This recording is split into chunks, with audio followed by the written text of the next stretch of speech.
ನಮಸ್ಕಾರ, ನೀವು ನೋಡ್ತಾ ಇದ್ದೀರಾ ನ್ಯೂಸ್ ಫಸ್ಟ್ ಲೈವ್. ನಾನು ಸಬಾ ಹಕೀಂ. ಪ್ರಮುಖ ಸುದ್ದಿಗಳನ್ನ ನೋಡೋಣ. ಮೊದಲಿಗೆ ಹೆಡ್ಲೈನ್ಸ್.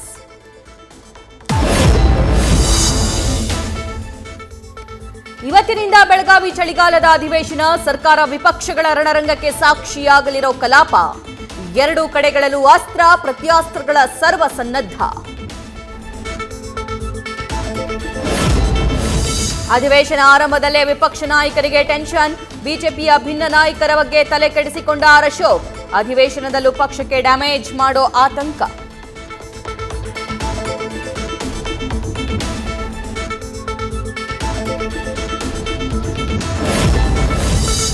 ಸುವರ್ಣಸೌಧದಲ್ಲಿ ನಡೆಯೋ ಅಧಿವೇಶನಕ್ಕೆ ಪ್ರತಿಭಟನೆಯ ಬಿಸಿ. ಮೊದಲ ದಿನವೇ ಸರ್ಕಾರದ ವಿರುದ್ಧ 11 ಸಂಘಟನೆಗಳಿಂದ ಪ್ರತಿಭಟನೆಗೆ ಸಿದ್ಧತೆ. ಎರಡೂ ಕಡೆಗಳಲ್ಲಿ ಮಾತ್ರ ಪ್ರತಿಭಟನೆಗೆ ಅವಕಾಶ. ಟೆಂಟ್ಗಳ ವ್ಯವಸ್ಥೆ, 6,000 ಪೊಲೀಸರ ನಿಯೋಜನೆ.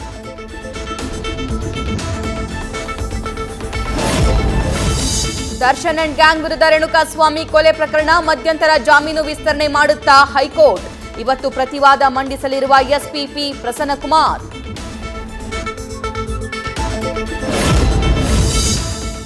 ಸಿಟಿ ಪೊಲೀಸರ ಹೆಸರಲ್ಲಿ ವಾಹನದ ದಂಡ ಪಾವತಿ ಮೆಸೇಜ್. ಮೊಬೈಲ್ನಲ್ಲಿದ್ದ ಫ್ಲಿಪ್ಕಾರ್ಟ್ ಆಪ್ ಹ್ಯಾಕ್ ಮಾಡಿ ಸೈಬರ್ ವಂಚನೆ. ಗ್ಯಾಜೆಟ್ಸ್ ಖರೀದಿಸಿ 1,31,000 ರೂಪಾಯಿ ಟೋಪಿ. ದೆಹಲಿ ಮೂಲದ ಗೌರವ್ ಮಕ್ವಾನನನ್ನ ಬಂಧಿಸಿದ ಮಂಗಳೂರು ಪೊಲೀಸರು. ನ್ಯೂಸ್ ಫಸ್ಟ್, ನಿರ್ಭೀತಿಯಿಂದ ನಿಮ್ಮ ಪರವಾಗಿ.